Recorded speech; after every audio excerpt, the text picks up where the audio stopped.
Hello students, তোমরা দেখছো LRNR classes, সঙ্গে আমি সুকান্ত। আজকে আমি তোমাদের ক্লাস 8-এর চ্যাপ্টার নম্বর 9 যেটা রয়েছে উত্তর আমেরিকা, যেটা আমি আগের দিন নদ নদী অবধি শেষ পড়িয়েছিলাম, আজকে আমি তারপর থেকে শুরু করব। তাহলে এসো শুরু করা যাক। তো প্রথমেই আমরা পড়ব জলবায়ু সম্পর্কে, অর্থাৎ এই উত্তর আমেরিকার জলবায়ু কেমন। তো তা জানার জন্য প্রথমে জানবো অক্ষাংশগত অবস্থান, মানে কোন জায়গায় কোন অক্ষাংশে অবস্থান করছে সেটা জানবো। তো এটা হচ্ছে 0 থেকে 23.5 ডিগ্রি, মানে কি আমরা জানি উষ্ণমণ্ডল, ঠিক আছে। 23.5 ডিগ্রি থেকে 66.5 ডিগ্রি মানে কি নাতিশীতোষ্ণ মণ্ডল, আর 66.5 থেকে 90 ডিগ্রি মানে হচ্ছে কি উষ্ণ, মানে মেরুমণ্ডল, মানে হচ্ছে ঠান্ডা জায়গা, বোঝা গেল। তো এটা দেখো 30 থেকে 60 ডিগ্রি, তার মানে কি এটা নিশ্চয়ই নাতিশীতোষ্ণ জলবায়ুর অন্তর্গত, বোঝা যাচ্ছে। তাহলে এই যে অক্ষাংশগত অবস্থান থেকে পরিষ্কার বোঝা যাচ্ছে যে উত্তর আমেরিকা নাতিশীতোষ্ণ জলবায়ুর অন্তর্গত, কারণ 33.5 থেকে 66 ডিগ্রি এই অংশটাকে বলা হয় নাতিশীতোষ্ণ মণ্ডল, এখানে আছে 30 থেকে 60 ডিগ্রি, তাই এটা নাতিশীতোষ্ণ জলবায়ুর অন্তর্গত। এবার হচ্ছে মেক্সিকো উপসাগরের গা ছুঁয়ে আমাদের কর্কটক্রান্তি রেখা গেছে, বোঝা যাচ্ছে। তো এই মেক্সিকো উপসাগরের গা ছুঁয়ে কর্কটক্রান্তি রেখা যাওয়ার জন্য এই জায়গাটা কেমন ক্রান্তীয় জলবায়ু, বোঝা যাচ্ছে। তাহলে গোটা সমগ্রটাকে ধরলে আমরা দেখব নাতিশীতোষ্ণ জলবায়ু, বোঝা যাচ্ছে। গোটা সমগ্রটাকে দেখলে মনে হবে নাতিশীতোষ্ণ জলবায়ু। আর যদি আমরা দক্ষিণের দিকে চলে আসি, মানে মেক্সিকো উপসাগরের দিকে চলে আসি, তাহলে দেখব এর গা ছুঁয়ে একটা রেখা গেছে, তার নাম কর্কটক্রান্তি রেখা, যেটা আমাদের ভারতবর্ষের ওপর দিয়েও গেছে। তো এই কর্কটক্রান্তি রেখা যাওয়া মানে এই অংশটা হবে ক্রান্তীয় জলবায়ু, বোঝা যাচ্ছে। আর উত্তর ভাগটায় রয়েছে সুমেরু, তাই তো, উত্তর ভাগটায় রয়েছে সুমেরু, মানে ঠান্ডা অঞ্চল, তাই এই জায়গাটা রয়েছে অত্যাধিক ঠান্ডা অংশবিশেষ, বোঝা যাচ্ছে। তাহলে সমগ্রটা হচ্ছে নাতিশীতোষ্ণ জলবায়ু, দক্ষিণ ভাগটা হচ্ছে ক্রান্তীয় জলবায়ু কর্কটক্রান্তি রেখার জন্য, আর উত্তর ভাগটা সুমেরু, এই যে সুমেরু অঞ্চল রয়েছে না উত্তর ভাগে, তাই জন্য এই অংশটা হচ্ছে প্রচণ্ড ঠান্ডা। তাহলে বোঝা গেল। এবার হচ্ছে সমুদ্র স্রোত, তিনখানা সমুদ্র স্রোত দেখা যায়। একটা হচ্ছে শীতল ল্যাব্রাডর স্রোত। শীতল ল্যাব্রাডর স্রোত কোথায় দেখা যায়? শীতল ল্যাব্রাডর স্রোত দেখা যায় উত্তর পূর্বে, বোঝা যাচ্ছে। উত্তর পূর্বে শীতল ল্যাব্রাডর স্রোত দেখার জন্য এই জায়গাটা সবসময় বরফে আবৃত থাকে, মানে বরফে ঢাকা থাকে। উত্তর পূর্বে দেখা যায় শীতল ল্যাব্রাডর স্রোত, তার জন্য এই জায়গাটা সারা বছর বরফে ঢাকা থাকে, বোঝা গেল। আর ক্যালিফোর্নিয়া স্রোত দেখা যায় দক্ষিণ পশ্চিমে দেখা যায় ক্যালিফোর্নিয়া স্রোত, আর এর জন্য এই উত্তর আমেরিকা এই অংশটা বিশেষ কেমন হয় ঠান্ডা অঞ্চল, বোঝা যাচ্ছে। কিন্তু এর মতো নয়, মানে শীতল ল্যাব্রাডর স্রোতের প্রভাবে যে অংশটা বরফে ঢাকা থাকে, এই যে ক্যালিফোর্নিয়া স্রোত যেটা রয়েছে এর প্রভাবে অতটা ঠান্ডা নয়, বোঝা গেল, তুলনামূলক কম ঠান্ডা। এবার হচ্ছে উষ্ণ উপসাগরীয় স্রোত, ঠিক আছে। উষ্ণ উপসাগরীয় স্রোত দেখা যায় দক্ষিণ পূর্বে এই জায়গাটায় দেখা যায় উষ্ণ উপসাগরীয় স্রোত। এই উষ্ণ উপসাগরীয় স্রোত দেখার জন্য এই উপকূলবর্তী অংশটা উষ্ণ থাকে, মানে গরম, এই জায়গাটা কি উষ্ণ, বোঝা গেল। এই জায়গাটা কি ঠান্ডা, আর এই জায়গাটা হচ্ছে বরফে ঢাকা থাকে। তাহলে প্রথম পয়েন্টটা নিশ্চয়ই বুঝতে পেরেছ যে গোটা জায়গাটা হচ্ছে নাতিশীতোষ্ণ জলবায়ু, দক্ষিণে মেক্সিকো উপসাগরের জায়গাটা হচ্ছে ক্রান্তীয় জলবায়ু, আর উত্তরে সুমেরু অঞ্চল অবস্থায় থাকার জন্য ঠান্ডা। আর এই যে সমুদ্র স্রোত, তিনখানা সমুদ্র স্রোতের জন্য শীতল ল্যাব্রাডর স্রোতের প্রভাবে এই জায়গাটা সারা বছর বরফে ঢাকা থাকে, ক্যালিফোর্নিয়া স্রোতের প্রভাবে এই জায়গাটা ঠান্ডা থাকে, তুলনামূলক এর থেকে অনেকটাই কম, আর উষ্ণ উপসাগরীয় স্রোতের প্রভাবে এই জায়গাটা গরম থাকে, বোঝা গেল। এরপর দেখব বায়ুপ্রবাহ। তা একটা স্থানীয় বায়ু যার নাম হচ্ছে চিনুক, বোঝা গেল, একটা স্থানীয় বায়ু যার নাম হচ্ছে চিনুক, যেটা রকি পার্বত্য অঞ্চল থেকে প্রবাহিত হয়। তো এই যে বায়ুটা রয়েছে, এই বায়ুটা প্রচুর জলীয় বাষ্প ধারণ করার ক্ষমতা রয়েছে, বোঝা যাচ্ছে, মানে যাত্রাপথে প্রচুর জলীয় বাষ্পকে ধারণ করতে পারে, তার জন্য এই জায়গায় অত্যাধিক বৃষ্টিপাত দেখা যায় না, বোঝা গেল। আর কিছুক্ষণ আগেই তোমাদের একটা আমি নাম বলেছিলাম, সেটা হচ্ছে প্রেইরি তৃণভূমি। কোন জায়গাটা? এই মধ্যিখানটা, বোঝা যাচ্ছে। তো এই রকি পার্বত্য অঞ্চল থেকে সৃষ্টি হওয়া চিনুক যে স্থানীয় বায়ুপ্রবাহ যাত্রাপথের সময় প্রচুর জলীয় বাষ্প কী করে গ্রহণ করে, যার জন্য অত্যাধিক পরিমাণে বৃষ্টিপাত হয় না। আর এই বৃষ্টিপাতটা না হওয়ার জন্য ঠিক এই জায়গাটায় এখানে কোনো বড় বড় গাছপালা দেখা যায় না, ছোট ছোট তৃণ গাছপালা দেখা যায় বা তৃণভূমি দেখা যায়, যার জন্য এই জায়গাটাকে বলা হয় প্রেইরি তৃণভূমি। বোঝা যাচ্ছে? ঠিক এই মধ্যবর্তী অংশটাকে বলা হয় প্রেইরি তৃণভূমি। কেননা কিছুক্ষণ আগেই বললাম যে এখানে একটা স্থানীয় বায়ু দেখা যায় যেটা রকি পার্বত্য অঞ্চল থেকে উৎপত্তি এর, যার নাম চিনুক। এটা প্রবাহ পথে প্রচুর জলীয় বাষ্পকে কী করে গ্রহণ করে, কিন্তু অত্যাধিক জলীয় বাষ্প থাকায় এটা প্রচুর পরিমাণে বৃষ্টিপাত ঘটাতে পারে না, যার প্রভাবে ওই মধ্যবর্তী অংশটা কি হয়, তৃণ গাছপালা জন্মায়। তার জন্য ওই জায়গাটাকে কি বলা হয়, প্রেইরি তৃণভূমি। এবার হচ্ছে পর্বতের অবস্থা। তো এখানে কি কি পর্বত লক্ষ্য করা যায় অনেকক্ষণ, মানে এর আগের ভিডিওতে আমি বলেছি। এটা হচ্ছে পশ্চিমের পার্বত্য অঞ্চল আর এটা উত্তর দিকের উচ্চভূমি। পশ্চিমের পার্বত্য অঞ্চল এই জায়গাটা, এটা হচ্ছে উত্তর দিকের উচ্চভূমি। তো এই দুদিকটা কম্প্যাক্ট থাকার জন্য দুই সমুদ্র, একটা আটলান্টিক মহাসাগর আর একটা প্রশান্ত মহাসাগর, এদের প্রভাব এই দুটো দিকে নেই। কারণ কি, এদিকেও পর্বত রয়েছে, এদিকেও উচ্চভূমি মানে পর্বত রয়েছে, তাই এই দুটো সমুদ্রের মানে এই যে মহাসাগর আর এই যে মহাসাগর, এদের যে প্রভাব এই দুদিক দিয়ে নেই। বোঝা যাচ্ছে? তাহলে মানে এরা এইভাবে কম্প্যাক্ট করতে পারবে না উত্তর আমেরিকাকে। কিন্তু আরও অন্যভাবে হতে পারে, যেমন সুমেরু থেকে মেরুবায়ু আসে, কারণ এই জায়গাটা পুরোটা ফাঁকা, এখানে কোনো মানে পাহাড় পর্বত নেই, তাই জন্য এই সুমেরু অঞ্চল থেকে মেরুবায়ু মানে ঠান্ডা বায়ু এই উত্তর আমেরিকার দিকে আসে। বোঝা যাচ্ছে? আবার নিচের দিকটাও ফাঁকা, এখানে কোনো পাহাড় পর্বত নেই, তাই জন্য এই জায়গা থেকে কি হয়, জলীয় বাষ্পপূর্ণ বায়ু সোজা উত্তর আমেরিকার ওপরে ওঠে। বোঝা যাচ্ছে? তার জন্য ওই বায়ুর প্রভাবে কিছুটা পরিমাণ জল আমরা দেখতে পাই। তাহলে বোঝা গেল যে এই দিকটা আর এই দিকটা পাহাড় পর্বতে ঢাকা থাকে বলে এই আটলান্টিক মহাসাগর আর প্রশান্ত মহাসাগরের ভূমিকা উত্তর আমেরিকাতে তেমন একটা নেই। কিন্তু উত্তর দিকটা ফাঁকা, তাই জন্য সুমেরু অংশবিশেষ থেকে মেরুবায়ু খুব দ্রুত গতিতে কি হয়, উত্তর আমেরিকার দিকে আসে, তাই জন্য ঠান্ডা। আর ঠিক দক্ষিণ দিক থেকে কি হয় না, জলীয় বাষ্পপূর্ণ বায়ু, কারণ এই দুদিকেই মহাসাগর রয়েছে, জলীয় বাষ্প প্রচুর পরিমাণে পাবে, তাই এই জলীয় বাষ্পপূর্ণ বায়ু উত্তর আমেরিকাতে সোজা ঢোকে, তাই জন্য এই বায়ুর প্রভাবে জল হয়। তো পরিষ্কার তোমরা বুঝতে পারছো সিরিয়াল অনুযায়ী। এবার এখানকার স্বাভাবিক উদ্ভিদ সম্পর্কে আমরা আলোচনা করব, অর্থাৎ এখানে কোন কোন প্রজাতির স্বাভাবিক উদ্ভিদ লক্ষ্য করা যায়। তো প্রথম হেডিং থেকেই পড়ব। প্রথমে হেডিংয়ে আছে তুন্দ্রা অরণ্য। তো তুন্দ্রা অরণ্য থেকে আমরা পড়ি। দেখো এখানে আমি পয়েন্ট করেছি তুন্দ্রা জলবায়ু অরণ্য, মানে এই অংশটা হচ্ছে তুন্দ্রা জলবায়ু আর অরণ্য এর অন্তর্গত। বোঝা গেল? তো এই অংশটা কোন জায়গায় অবস্থান করছে নিশ্চয়ই বুঝতে পারছো, ঠিক সুমেরু অঞ্চলের পার্শ্ববর্তী অংশে অবস্থান করছে, তাই এখান থেকে এখানে প্রচণ্ড পরিমাণে মেরুবায়ু কি হবে, আগত হবে, আর এই জায়গাটা সারা বছর কি হবে, বরফে ঢাকা থাকবে। নিশ্চয়ই বুঝতে পারছো। তা এই জন্য এই অঞ্চলটায় 8 থেকে 9 মাস শীতকাল বিরাজ করে। বোঝা গেল? 8 থেকে 9 মাস শীতকাল বিরাজ করে। এখানে বৃষ্টিপাত তেমন একটা হয় না, গরমের কোনো ব্যাপার এই জায়গাটাতে নেই। বোঝা গেল? তো এই যে জায়গাটা তুন্দ্রা জলবায়ু আর অরণ্য অঞ্চল, এখানে মস, লাইকেন, বার্চ, উইলো এইগুলো জন্মায়, মানে শৈবাল বা শ্যাওলা এই সমস্ত জন্মায়। কারণ একটাই, কারণ হচ্ছে এখানে সারা বছর তুষারপাত, তুষার ঝড় হয়, তাই জন্য সমস্ত উদ্ভিদ কি হয়, বরফে ঢাকা থাকে।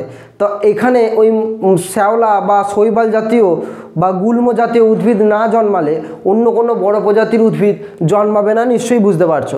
তো এখানে আমি লিখেছি দেখো ঝোপ তুন্দ্রা, মানে কি, মানে হচ্ছে এই তুন্দ্রা অরণ্য এই জায়গাটায় প্রচুর পরিমাণে বরফ সারা বছর কি হয়, ঢাকা থাকে ওই জায়গাটা, তাই তো। ওই জন্য ওখানে বড় প্রজাতির কোনো উদ্ভিদ জন্মায় না। ওখানে কি কি জন্মায়, ওই শৈবাল বা গুল্ম জাতীয় কোনো উদ্ভিদ, তো সেইগুলো একত্রে এই ঝোপ তুন্দ্রা তৈরি করে। বোঝা গেল? ওই শৈবাল জাতীয় উদ্ভিদ আর ওই গুল্ম জাতীয় উদ্ভিদ, ঠিক আছে, ওই ঝোপ ঝাড়ের ন্যায় একটা আকৃতি গঠন করে তুন্দ্রা অরণ্যে, তাই এটাকে বলা হচ্ছে ঝোপ তুন্দ্রা। বোঝা গেল? এবার তৈগা অরণ্য। তৈগা অরণ্য দেখো ঠিক তুন্দ্রা জলবায়ু বা অরণ্যের দক্ষিণ অংশে হচ্ছে তৈগা অরণ্য, যেটা অনেকটা অংশ জুড়ে দেখো নিয়ে বিস্তার করেছে তৈগা অরণ্য। এই তৈগা অরণ্যে সারা বছর যে কি বলবো বরফে ঢাকা থাকে এমনটা নয়, বা সারা বছর বৃষ্টি হয় তেমনটাও নয়। মানে এখানে ওই আগেরটার মতো সারা বছর শীতকাল বিরাজ করছে না, অর্থাৎ 8 থেকে 9 মাস শীতকাল বিরাজ করছে না। এখানে হালকা হালকা বৃষ্টিপাতও লক্ষ্য করা যায়। তৈগা অরণ্যে হালকা হালকা বৃষ্টিপাত হয়, আর তুলনামূলক কম ঠান্ডা থাকে তুন্দ্রা অরণ্যের তুলনায়, বোঝা গেল? তো এই জন্য এখানে কিছু উদ্ভিদ জন্মায় যার নাম হচ্ছে পাইন ফার, ঠিক আছে? পাইন ফার, এছাড়া হচ্ছে স্প্রুস, এই সমস্ত উদ্ভিদ। তো এইখানে কি দেখা যায়, নরম কাঠের অরণ্য। মানে এইখানে যে উদ্ভিদগুলো লক্ষ্য করা যায় এগুলো সব সরলবর্গীয় অরণ্য, বোঝা গেল? সরলবর্গীয় অরণ্য হওয়ার জন্য এখানে যে সমস্ত উদ্ভিদ জন্মায় সেগুলো প্রচণ্ড পরিমাণে সবুজ আকৃতির হয়, বোঝা গেল? আর গাছগুলো শঙ্কু আকৃতির হয়, গাছগুলোর আকৃতিটা হয় শঙ্কু আকৃতির, আর পাতা প্রচণ্ড পরিমাণে সবুজ হয়, বোঝা গেল? তো এর পরে পার্শ্ববর্তী অংশে দেখা যায় যে তৈগা অরণ্যে যে উদ্ভিদগুলো লক্ষ্য করা যায় সেইগুলো কি হয়, কাঠগুলো প্রচণ্ড নরম হয়, বোঝা গেল? তাই জন্য এই অরণ্যের যে সমস্ত উদ্ভিদ রয়েছে সেগুলোকে নরম কাঠের অরণ্য বলা হয়। বলা যায় নাকি যে এইখান থেকে বিশ্বের বেশিরভাগ জায়গায় এই নরম কাঠ কি হয়, রপ্তানি করা হয়, বোঝা গেল? তো এটাই হচ্ছে ব্যাপার, ঠিক আছে? এটা হচ্ছে তৈগা অরণ্য। এরপর দেখো ভূমধ্যসাগরীয় অরণ্য আমি এখানে লিখেছি, যেটা হচ্ছে ভূমধ্যসাগরীয় অরণ্য। এখানে ম্যাপে দেখো ঠিক এইটুকু জায়গা নিয়ে গঠিত। আমি যখন ম্যাপটা দেখাচ্ছিলাম তখন বলেছিলাম এই জায়গাটায় একটা জায়গা অবস্থান করছে যার নাম হচ্ছে ক্যালিফোর্নিয়া, একটা শহর যার নাম হচ্ছে ক্যালিফোর্নিয়া অবস্থান করছে ঠিক এই জায়গাটায়। আর এই জায়গাটাতেই অবস্থান করছে ভূমধ্যসাগরীয় জলবায়ু আর অরণ্য। এবার এখানকার বৈশিষ্ট্য কি না, ভূমধ্যসাগরীয় জলবায়ু অঞ্চল এই জায়গাটাতে যে জলবায়ুটা লক্ষ্য করা যায় সেটা হয় সমভাবাপন্ন। মানে কি, এখানে মানে তুমি থাকলে বোঝা যাবে যে এই অংশটা প্রচণ্ড মনোরম, ঠিক আছে? তার মানে এখানে আবহাওয়াটা মনোরম আর মানুষের থাকার জন্য একেবারে অনুকূল, বোঝা যাচ্ছে এই ভূমধ্যসাগরীয় জলবায়ু অঞ্চলটা। আর এখানে যে সমস্ত মানে উদ্ভিদ জন্মায় সেগুলো বেশিরভাগ ফল জাতীয় উদ্ভিদ, বোঝা গেল? যেমন আঙুর, কমলা লেবু, বা এখানে আমি লিখেছি অলিভ, জলপাই, ওক, এই জাতীয় উদ্ভিদ। তা এই ভূমধ্যসাগরীয় অরণ্যে এটাই বৈশিষ্ট্য যে এই জায়গাটায় সারা বছর একটা মনোরম আবহাওয়া বিরাজ করে, সমভাবাপন্ন আবহাওয়া, যেটা মানুষের পক্ষে অনুকূল, ঠিক আছে? আর এই জায়গাটা হচ্ছে ক্যালিফোর্নিয়া অঞ্চল। এরপর দেখো নাতিশীতোষ্ণ তৃণভূমি, কোন জায়গাটায় লক্ষ্য করছো, এই জায়গাটায়। এবার এখানে আমি পড়া থেকে তোমাদের বলেছিলাম ঠিক এই জায়গাটা ওই প্রেইরি তৃণভূমি লক্ষ্য করা যাচ্ছে। তার মানে ওখানে প্রচুর পরিমাণে বৃষ্টিপাত হচ্ছে না বলেই এখানে ওই ছোট বড় লতা, গুল্ম, এই জাতীয় তৃণ উদ্ভিদ জন্মাচ্ছে, তাই এই জায়গাটাকে বলা হচ্ছে নাতিশীতোষ্ণ তৃণভূমি। তো এখানে কি কি দেখা যায়, আলফা, চাবড়া, এই জাতীয় উদ্ভিদ। আর এখানে ওই হালকা পরিমাণে বৃষ্টিপাত লক্ষ্য করা যায়, যার প্রভাবে এই জায়গাটায় তৃণ উদ্ভিদ জন্মায়, আর এই জায়গাটাকে বলা হয় প্রেইরি তৃণভূমি অঞ্চল, বোঝা যাচ্ছে? তো এরপর দেখো ক্রান্তীয় অরণ্য কোন জায়গাটায়, ঠিক এই জায়গাটায় ক্রান্তীয় অরণ্য। এবার আমি কিছুক্ষণ আগেই পড়াতে গিয়ে বলেছিলাম যে যেহেতু দুদিকটা কম্প্যাক্ট থাকে তাই জন্য দুই মহাসাগরের প্রভাব এই উত্তর আমেরিকাতে তেমন একটা নেই। ওই উত্তরের থেকে সুমেরু অংশ থেকে মেরুবায়ু আসে, আর দক্ষিণ দিক থেকে কি যায়, ওই জলীয় বাষ্পপূর্ণ বায়ু উত্তর আমেরিকাতে যায়। তাহলে যেহেতু এই দক্ষিণ দিক থেকে জলীয় বাষ্পপূর্ণ বায়ু উত্তর আমেরিকাতে যায়, তাই জন্য প্রথমে বৃষ্টিপাত ঘটায় এই জায়গাটাতে, ঠিক আছে? যে জায়গাটা পয়েন্ট করেছি, তার জন্য এইখানে প্রচুর পরিমাণে বৃষ্টিপাত হয় সারা বছর। এই জায়গাটা উত্তর আমেরিকার প্রচুর পরিমাণে বৃষ্টিপাত হয়। এখানে যে অরণ্য দেখা যায় সেটা হচ্ছে ক্রান্তীয় অরণ্য। এবার এখানে উদ্ভিদ দেখো, এখানে উদ্ভিদ হচ্ছে মেহগনি, পাম, এই জাতীয় উদ্ভিদ। এবার এটা একটা বৈশিষ্ট্য আছে, তার মানে হচ্ছে এখানে প্রত্যেকটা গাছ একে অপরের সাথে কি হয়, ওই মনে হয় যেন জুড়ে গেছে, বা পাতাগুলো মনে হয় যেন জুড়ে গেছে। প্রথম বৈশিষ্ট্য, এই পাতাগুলো বৃহৎ আকৃতির হয়, এটা তো জানোই। আর তার সাথে গাছগুলো খুব কাছাকাছি অবস্থান করে, তার জন্য ব্যাপারটা হয় কি না, একটা গাছ আরেকটা গাছের পাশাপাশি, একটা পাতা আরেকটা পাতার খুব কাছাকাছি হয়ে কি হয়, সূর্যালোককে এখানে প্রবেশ করতে দেয় না। আর একটা চাঁদোয়া আকৃতির মানে কি বলবো, আকৃতি বিশিষ্ট একটা জায়গা তৈরি করে, যেটাকে আমরা বলছি বৃহৎ চাঁদোয়া, এই ক্রান্তীয় অরণ্যে দেখা যায়, বোঝা যাচ্ছে? আর এরপরে দেখো আমাদের একটা আছে, সেটা হচ্ছে মরু উদ্ভিদ। এবার এখানে একটা মরু জায়গা আছে, যেটা আমি তোমাদের নামটা লিখেছি সোমেলান। এই সোমেলান হচ্ছে উত্তর আমেরিকার একটা মরু অঞ্চল, বোঝা যাচ্ছে। তো এই অঞ্চলটাতে কী কী দেখো, আগে দেখো কোন জায়গাটায় লক্ষ্য করা যায়, কোন জায়গাটায় করেছি, ঠিক এই জায়গাটায় মরু উদ্ভিদ করেছি, তাই তো। তো এই মরু উদ্ভিদের বৈশিষ্ট্য তোমরা সবই জানো, যে এখানে জল তেমন একটা বা বৃষ্টিপাত তেমন একটা হয় না বলে এখানকার গাছগুলোর শিকড় অনেকটা দূর পর্যন্ত যায় জলের সন্ধানে, ঠিক আছে। তাই জন্য এখানকার যে পাতাগুলো, মানে গাছের পাতাগুলো কাঁটায় পরিণত হয়েছে, জলের অভাবের জন্য গাছের পাতাগুলো কাঁটায় পরিণত হয়েছে। আর এখানকার উদ্ভিদগুলো হচ্ছে অ্যাক্সিয়া ফোনিমনসা। এই সমস্ত গাছ প্রত্যেকটা মরুভূমিতেই লক্ষ্য করা যায়, তা এটা ব্যতিক্রম নয়। এই যে অরণ্য যে জায়গাটা আছে, এই জায়গাটাতে কী হয়, বৃষ্টিপাতটা কম হয়। আর যেহেতু বৃষ্টিপাত কম হয়, যেহেতু উদ্ভিদগুলোকে বেঁচে থাকতে হবে, তাই জন্য এখানকার যে উদ্ভিদের শিকড় অনেকটা দূর পর্যন্ত বিস্তৃত হয় আর জলের সন্ধানে, আর তাই প্রত্যেকটা গাছের পাতা কাঁটায় রূপান্তর হয়, যেটাকে আমরা নাম এই যে অ্যাক্সিয়া ফোনিমনসা, এই সমস্ত উদ্ভিদ। এবার আমরা উত্তর আমেরিকার হ্রদ সম্পর্কে আলোচনা করব। এর আগে আমি কিছুটা আলোচনা করেছি, এখন একটু বিস্তার আলোচনা করব। এখানে যে হ্রদগুলো দেখতে পাওয়া যায়, তার মধ্যে বৃহত্তম ও অনেক বেশি পরিমাণে গুরুত্বপূর্ণ হ্রদগুলির মধ্যে রয়েছে সুপিরিয়র, ইরি রয়েছে, অন্টারিও রয়েছে, মিশিগান রয়েছে, হুরন রয়েছে। এই 5টি হ্রদ, এই 5টি হ্রদকে একত্রে বলা হয় পঞ্চহ্রদ। এর মধ্যে বৃহত্তম স্বাদু জলের হ্রদ হলো সুপিরিয়র, সুপিরিয়র, বোঝা গেল। এখানে সেন্ট লরেন্স নদী লিখেছি, কারণ কি, কারণ এই নদীটা এই 5টা হ্রদকে একসাথে যুক্ত করেছে। সেন্ট লরেন্স নদী একত্রে 5টা হ্রদকে যুক্ত করেছে, বোঝা গেল। আর এই সেন্ট লরেন্স নদীর ওপর অবস্থানকারী দুটো হ্রদ, একটা ইরি, একটা হচ্ছে অন্টারিও, এরা মিলে কি তৈরি করেছে, নায়াগ্রা জলপ্রপাত, বোঝা গেল। নায়াগ্রা জলপ্রপাত এদের মধ্যবর্তী স্থলে, বোঝা গেছে। এবার জলবায়ুটাও পড়েছি, এবার একটু আলাদাভাবে পড়ব। মানে জলবায়ু এখানে আমি প্রথমেই বলেছিলাম, গোটা সমগ্র উত্তর আমেরিকার জলবায়ুটা কেমন, নাতিশীতোষ্ণ প্রকৃতির। কারণ আমরা জানি 23.5 থেকে 66.5 ডিগ্রি অংশটা পুরোটাই নাতিশীতোষ্ণ মণ্ডলের মধ্যে পড়েছে। তাই এর অন্যথা এটা নয়, কারণ এটা 30 থেকে 70 ডিগ্রি মোটামুটিভাবে সেই অংশের মধ্যেই অবস্থান করছে। তাই গোটা উত্তর আমেরিকাটা হচ্ছে নাতিশীতোষ্ণ জলবায়ুর অন্তর্গত, বোঝা গেল। এবার এখানে শীতকালীন যে তাপমাত্রা থাকে, সেটা ওই সুমেরু অঞ্চল থেকে মেরুবায়ুর জন্য হিমাঙ্কের নিচে থাকে, মানে 0 ডিগ্রির নিচে থাকে, বোঝা গেল। মাইনাসে চলে যায় তাপমাত্রা। তাই সবসময় এখানে তুষারঝড়, তুষারপাত বা বরফে ঢেকে থাকে পুরো শীতকালটা, বোঝা গেল।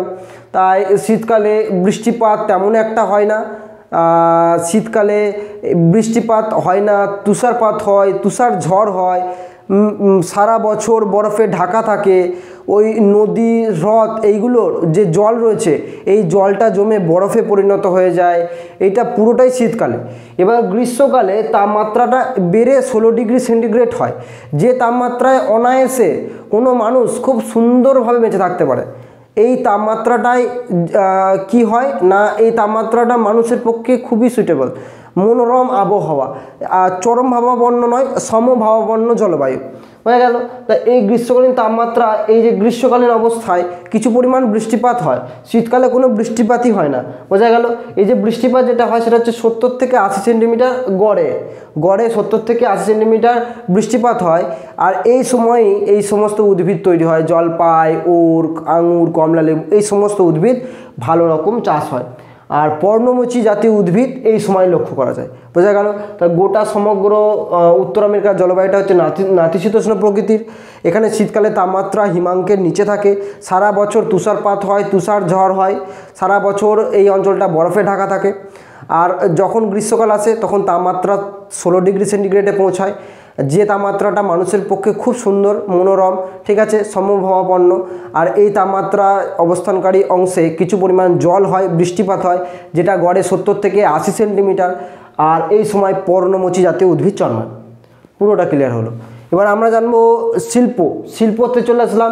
শিল্পতে প্রথমেই জানবো এই যে এখানে শিল্পটা উন্নতির কারণ কি, মানে অন্য জায়গায় শিল্পটা উন্নত, এখানে কেন শিল্পটা উন্নত, পার্থক্যটা করব। প্রথমেই কারণ মূলধন। এই জায়গাটা প্রথমেই বলেছি জলবায়ুটা খুব মনোরম, সমভাবাপন্ন, তাই জন্য জলবায়ুটা ভালো বলে প্রচুর পরিমাণে মানুষ এক জায়গায় একসাথে বসবাস করে। আর এখানকার মানুষরা খুব পরিশ্রমী হয়।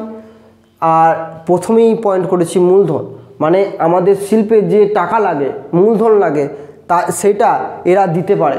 বুঝতে পারলে? এরা সেটাকে কি করতে পারে? দিতে পারে। মূলধনে এরা মানে অভাব নেই, এদের মূলধন মানে টাকার অভাব নেই। বোঝা গেল? কোনো একটা শিল্পে যে টাকা লাগে বা মূলধন লাগে তারা সেটাকে প্রোভাইড করতে পারে। দ্বিতীয় আসছি পঞ্চ হ্রদ আর নদী। এবার আমরা শিল্পে জল প্রয়োজন, শিল্পে জল কোথা থেকে পাবো? 5টা যে হ্রদ রয়েছে, পঞ্চ হ্রদ প্লাস নদী বলতে সেন্ট লরেন্স নদী, কলোরাডো নদী, মিসিসিপি মিসৌরি নদী, এই সমস্ত নদী থেকে কি পাওয়া যায়? শিল্পের জন্য জল পাওয়া যায়। শ্রমিক, এই যে বললাম না এই জায়গাটা প্রচণ্ড পরিমাণে কম্প্যাক্ট, মানে এক জায়গায় অনেক মানুষ বসবাস করে, তাই জন্য এখানে শ্রমিকেরও অভাব হয় না। তারপরে আসছি জলবিদ্যুৎ। এখানে প্রত্যেকটা নদী থেকে কি হয়? জলবিদ্যুৎ তৈরি করার একটা প্রয়াস রয়েছে। আর সবথেকে গুরুত্বপূর্ণ হয়ে যায় কখন? যখন নায়াগ্রা জলপ্রপাত থেকে জলবিদ্যুৎ উৎপাদনে সহযোগিতা করা হয়। বোঝা গেল? প্রত্যেকটা নদী থেকেই কি হয়? জলবিদ্যুৎ উৎপাদন করা হয়। আর গুরুত্বপূর্ণ হিসাবে নায়াগ্রা জলপ্রপাত। এরপর হচ্ছে পরিবহন ব্যবস্থা। এখানে যে পরিবহন ব্যবস্থাটা সেটা খুবই উন্নত, তাই জন্য সহজেই আমদানি রপ্তানির কোনো মানে কি বলবো, কোনো রকম কোনো মানে কি বলবো অসুবিধা হয় না এখানে। বুঝতে পারলে? পরিবহন ব্যবস্থাতে। বনজ প্রাণীজ কাঁচামাল, এখানে প্রচণ্ড পরিমাণে বন আছে। তোমাদের বলেছি যে কটা তোমাদের অরণ্যের শ্রেণীবিভাগ করলাম, সেখানে দেখালাম যে বিভিন্ন প্রকারের বিভিন্ন প্রজাতির উদ্ভিদ রয়েছে এখানে, তাই এখান থেকে কোনো বনজ কাঁচামালের অভাব হয় না। আর প্রাণীজ কাঁচামালের অভাব হয় না, সেটা আমরা এখানে এসে দেখব শিল্পগুলো থেকে। দেখো, লৌহ ইস্পাত শিল্প। লৌহ ইস্পাত শিল্পে প্রধান অঞ্চল হচ্ছে শিকাগো গ্যারি, যেটাকে বলা হয় উত্তর আমেরিকার বৃহত্তম লৌহ ইস্পাত কেন্দ্র, শিকাগো গ্যারি। ইঞ্জিনিয়ারিং শিল্প হচ্ছে ডেট্রয়েট, যেটা হচ্ছে মোটর গাড়ি নির্মাণ কেন্দ্র। মাথায় রাখতে হবে, মোটর গাড়ি নির্মাণ কেন্দ্র ডেট্রয়েট, যেটা হচ্ছে ইঞ্জিনিয়ারিং শিল্পের জন্য বিখ্যাত উত্তর আমেরিকায়। রাসায়নিক শিল্পের জন্য বিখ্যাত সেই শিকাগো। এই শিকাগো অঞ্চলটাই হচ্ছে উত্তর আমেরিকার এমন একটা অঞ্চল যে অঞ্চলে বিভিন্ন যে শিল্প সেগুলো কি হয়েছে? প্রসিদ্ধ হয়েছে। মাংস শিল্পে শিকাগো, যেটাকে বলা হয় পৃথিবীর বৃহত্তম কসাইখানা, পৃথিবীর কসাইখানা বলা হয় শিকাগোকে। ময়দা, বাফেলো, মানে ময়দা যে অঞ্চল, মানে ময়দা শিল্পের যে অঞ্চল উত্তর আমেরিকা, সেটা হচ্ছে বাফেলো। তারপর হচ্ছে রবার শিল্পের হচ্ছে অ্যাক্রন, যেটা হচ্ছে পৃথিবীর রবার বলা হয়, সেটাকে বলা হয় অ্যাক্রন। অ্যাক্রনকে বলা হয় পৃথিবীর রবার। এবার দেখো যে এই অঞ্চল দুটো দিক দিয়ে উন্নতি, মানে আগেই পড়লাম কি যে শিল্প এরা উন্নত, তার কারণ কি কি। এখন আমরা কি কি পড়বো, যে কৃষিতে কেন উন্নত আর পশুপালনে কেন উন্নত। মানে যেমনভাবে আমরা শিল্পে উন্নত কেমনভাবে কি কারণ দেখেছি, ঠিক তেমনভাবেই আমরা দেখব এরা কৃষিতে কিভাবে উন্নতি লাভ করেছে বা কৃষিতে কেন এরা উন্নত, আর পশুপালনেই বা কেন এরা উন্নত। প্রথমে আসছি কৃষিতে কেন উন্নত। দেখো, প্রথমে হচ্ছে সমতল ভূমি। তোমাদের পড়ানোর প্রথমেই আমি ম্যাপ দেখিয়েছি, সেখানে দেখিয়েছি যে মধ্যভাগের পুরো অংশটাই কি? সমতল অংশ। তো এতটা পরিমাণ সমতল অংশ যখন রয়েছে সেখানে তো কৃষিকাজ হবেই, তাই না? দ্বিতীয় হচ্ছে আধুনিক পদ্ধতিতে কৃষিকাজ। মানে এখানে যে কৃষিকাজটা হয় সেটা হয় কি? সেটা হয় একটা আধুনিক পদ্ধতি মেনে, সেই চিরাচরিত পদ্ধতি মেনে এখানে চাষাবাদ হয় না। বোঝা গেল? তারপরে দেখো পরিমিত বৃষ্টিপাতের উষ্ণতা। এখানে যতটুকু উষ্ণতা বা যতটুকু বৃষ্টিপাত মানে দরকার কৃষিকাজের জন্য, ঠিক ততটাই বৃষ্টিপাত আর উষ্ণতা এখানে কি হয়? লক্ষ্য করা যায়। মানে এখানে খুব বেশি পরিমাণে বৃষ্টিপাত হয় না, আগেই দেখিয়েছি। আর উষ্ণতা শীতকালে অনেকটাই কম থাকে, গরমকালে মোটামুটি ঠিকই থাকে। তাই জন্য এখানে যে সমস্ত কৃষিকাজ মানে করা হয় সেগুলো কি হয়? সুবিধাজনক হয়। চারনজের মৃত্তিকা, এখানে যে চারনজের মৃত্তিকা লক্ষ্য করা যায় সেটা খুব উর্বর, তাই এই উর্বর চারনজের মৃত্তিকা অনেক ফসল ফলাতে কি হয়? উপযোগী হয়।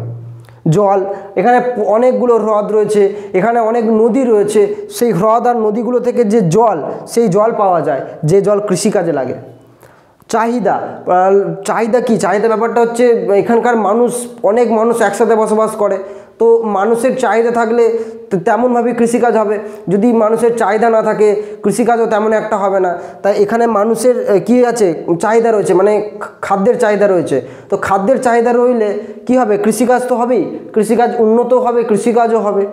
শস্যাবর্তন, এখানে কৃষিকাজটা শস্যাবর্তন পদ্ধতিতে করা হয়, মানে একই জমিতে একই ফসলের চাষ না করে অন্য অন্য ফসলের চাষ কি করব, বারবার করব। এটা হচ্ছে শস্যাবর্তন, মানে শস্যের আবর্তন। একই ফসলের আমি চাষ করব না সারা বছরে, আমি বারবার কি করব, চেঞ্জ করব, অনেক রকম ফসলের চাষাবাদ করব একটা জমিতে, সেটা হবে শস্যাবর্তন। তো এই এতগুলো পদ্ধতি এরা কি করেছে, মেনেছে, বা এতগুলো পদ্ধতি এখানে রয়েছে, তাই এখানে কৃষিকাজটা উন্নত। তো এখানে কী কী কৃষিকাজ, কী কী ফসল উৎপন্ন হয়, ভুট্টা হয়, গম, যব, এই সমস্ত ফসল এখানে কি হয়, উৎপন্ন হয়। এখানে কৃষিজ পদ্ধতিতে ক্লোভার ঘাস চাষ করা হয়, ঠিক আছে। ক্লোভার ঘাস, যে ঘাস পশুপালন মানে পশুপালনে কাজে লাগে, মানে গবাদি পশুরা খায়, ক্লোভার ঘাস, বোঝা গেল। এবার পশুপালনে কেন এরা উন্নত, পশুপালনে উন্নতির প্রথম কারণ হচ্ছে পশু খাদ্য, মানে একটা পশুর খাদ্য লাগে, তো সেই খাদ্যটা কোথা থেকে আসবে, কৃষিজাত উপাদান থেকে আসবে। মানে আমরা কৃষিজ যে ফসল উৎপাদন করব, যেমন ভুট্টা, এই ভুট্টা পশু খাদ্য হিসাবে লাগে, প্লাস ক্লোভার ঘাস যেটা বলছিলাম, যে ঘাসটা খেয়ে পশুরা কি হয়, অনেকটা পরিমাণে সমৃদ্ধ হয়, সেই পশু খাদ্যের মধ্যে ভুট্টা আর ক্লোভার ঘাস, বোঝা গেল। জল, বিভিন্ন হ্রদ নদী থেকে জল পাওয়া যায়, যে জল পশুরা কি করে, খাদ্য হিসেবে ব্যবহার করে। তৃণভূমি, পুরো মধ্যভাগের পুরো অংশটায় প্রেইরি তৃণভূমি অবস্থান করছে, তাই ওখানে তৃণভূমি অঞ্চলে কি করে, গবাদি পশুরা অনায়াসে কি করে, চড়ে, তাই জন্য ওখানে যে তৃণভূমি এলাকাটা রয়েছে পুরোটাই পশুপালনের কাজে লাগানো হয়। আর শীতল জলবায়ু, এখানে যে জলবায়ুটা লক্ষ্য করা যায় সেটা কি, শীতল জলবায়ু। তো শীতল জলবায়ু হয় যে সমস্ত ডেয়ারি শিল্প এখানে তৈরি হয়েছে, যেমন দুধ আর দুগ্ধজাত যে সমস্ত পণ্য, এটা থেকে যে শিল্প তৈরি হয়েছে, এই ডেয়ারি শিল্প, সেই ডেয়ারি শিল্পে কী হয়, সহযোগিতা লাভ হয়। মানে ঠান্ডা থাকে, ঠান্ডা থাকলে কী হবে, অনেকক্ষণ ধরে সেই উপাদানটা কী হবে, নষ্ট হবে না, তাই দুধ আর দুগ্ধজাত যে সমস্ত উপাদান সেগুলো কী হয়, নষ্ট হয় না, তাই জন্য এখানে ডেয়ারি শিল্পটা খুব ভালোভাবে তৈরি হয়েছে। তো এই গেল তোমাদের পশুপালন, আর এটা গেল কৃষিকাজ। এবার দেখবো আমরা সেই কানাডীয় সিল্ট অঞ্চলের কথা আমরা পড়েছিলাম, সেই কানাডীয় সিল্ট অঞ্চল কিভাবে শিল্পে উন্নতি লাভ করেছে। অর্থাৎ এই অঞ্চলটা মানে কৃষিকাজে তো তেমন একটা উন্নতি লাভ করেনি, তাহলে শিল্পে কিভাবে উন্নতি লাভ করলো। কৃষিকাজে এই অঞ্চলটা খুবই মানে কি বলবো, অনুন্নত, কিন্তু শিল্পে এটা খুবই উন্নত অঞ্চল। কারণ হচ্ছে প্রথম বনজ খনিজ সম্পদ, একটা শিল্পের জন্য যে কাঁচামাল লাগে, সেটা বনজ কাঁচামাল হতে পারে বা খনিজ কাঁচামাল হতে পারে, সেটা এখান থেকে খুব বেশি পরিমাণে জোগাড় হয়। মানে এখানকার পার্শ্ববর্তী যে সমস্ত বন রয়েছে, সেখান থেকে কাঠ বা পশুর চামড়া, লোম, এগুলো থেকে যে শিল্পে প্রয়োজন সেইগুলো, বা খনিজ সম্পদ থেকে লোহা, ম্যাঙ্গানিজ, এই সমস্ত কাঁচামাল যেগুলো শিল্পে প্রয়োজন, সেগুলো এখান থেকে কি হয়, সরবরাহ হয়। প্রযুক্তি, এখানকার মানুষের দক্ষতা প্লাস প্রযুক্তি খুবই উন্নত, তাই জন্য এখানকার শিল্পে মানে যে সমস্ত শিল্প ওখানে গড়ে উঠেছে সেগুলো খুবই বিখ্যাত। তো ফর এক্সাম্পল এখানে যে শিল্প গড়ে উঠেছে সেটা কি, কাগজ শিল্প। কাঠ আর কাগজ শিল্পর যে সমাহার, সেটা কোথায় গড়ে উঠেছে, কানাডীয় সিল্ট অঞ্চলে।